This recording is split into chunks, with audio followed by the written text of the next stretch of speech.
We're learning in Tanya Geras HaKodesh.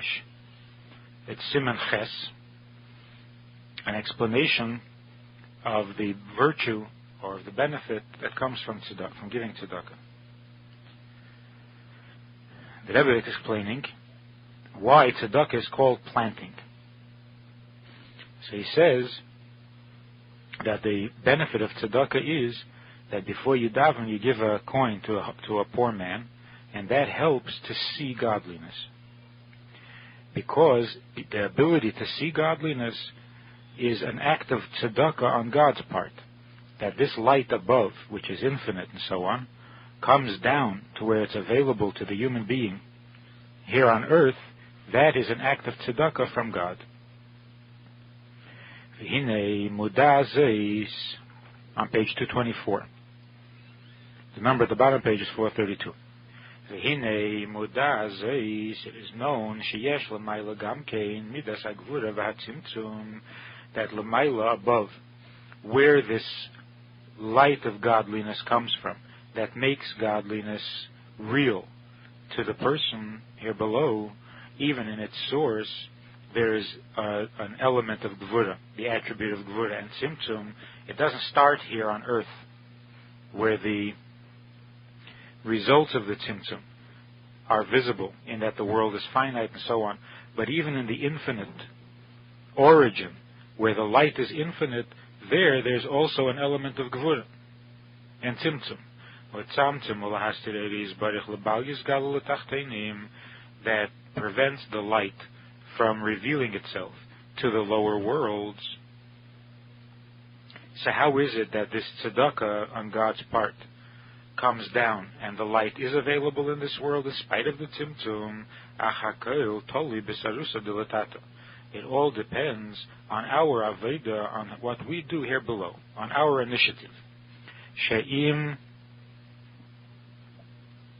ha'adam misnahig b'chasidus lahashpia chayim v'chesed, that if the person conducts himself with kindness and he gives life to the poor man by giving tzedakah, kach me'eda l'maylo, he arouses the same, an equal attribute above.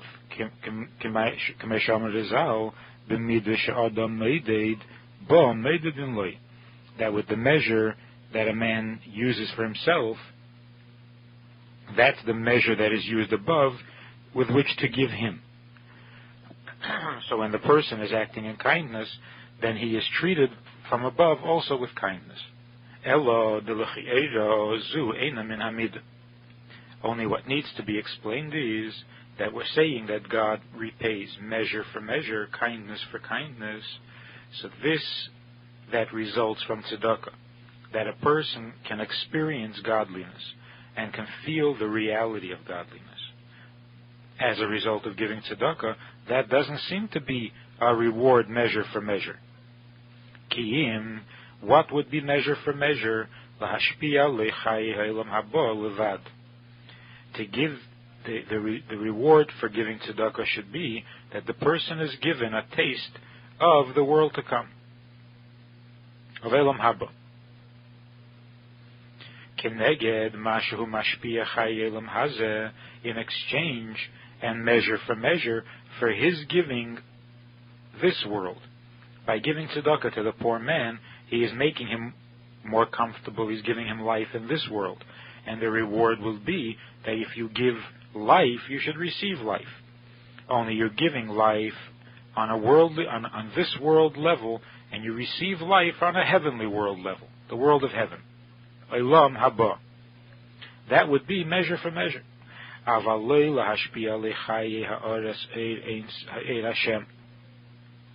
But not to give the person the illumination of the light of God, or according to a nusach acher, another version, ein seif baruch hu mamash, the infinite godliness, sheyoy v'yagia cheshkai, as we said before, Hashem yagia cheshki, that God illuminates my darkness, that literally a light of God, a part of God, should illuminate to the person in his darkness, ba'aveda shabelev zutvila, in his aveda of davening, shehu bechinas u'madveges tshuva ilo keneda.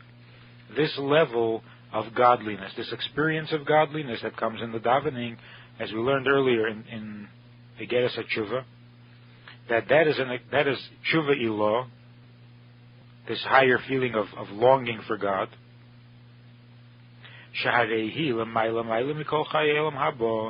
It being much, much higher than the life of Elam Haba, where there's only a ray of the Shechina. And here it's the light of God Himself, as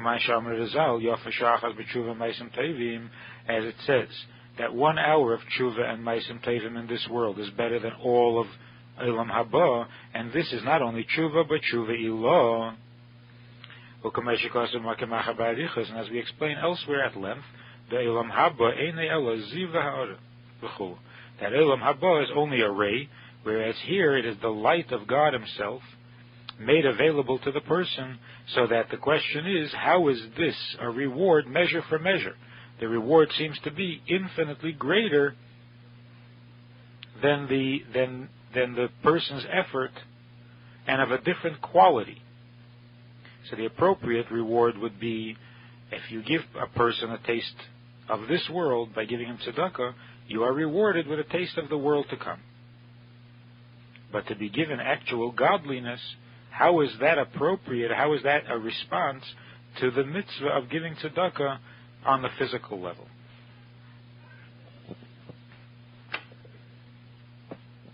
In the Hayom Yom for today, Chaf Vav, Menachem Av, the 26th of Av, the Rebbe writes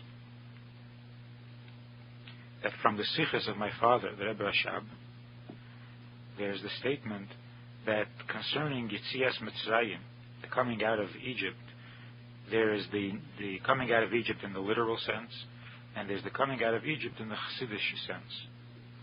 Coming out of Mitzrayim, in terms of Chassidus, is just as in the Exodus, the literal Exodus, there's the mitzvah of Sipur Yitzias Mitzrayim, of telling about the coming out of Egypt. The same is true also with Chassidus, that there has to be the speech, the telling of the story of Yitzias Mitzrayim. And that consists of telling Chassidish stories. And to feel and be moved by the story, and to be moved inwardly, in the innermost part of the heart. We need to know that every Chassidish story has a lesson in life, contains a lesson for life. Every story has to bring a good character trait and an enthusiasm, an inner enthusiasm in doing a mitzvah in its most beautiful way, Hidur mitzvah, and to feel and appreciate the pleasantness of the ways of the teachings of Chassidus.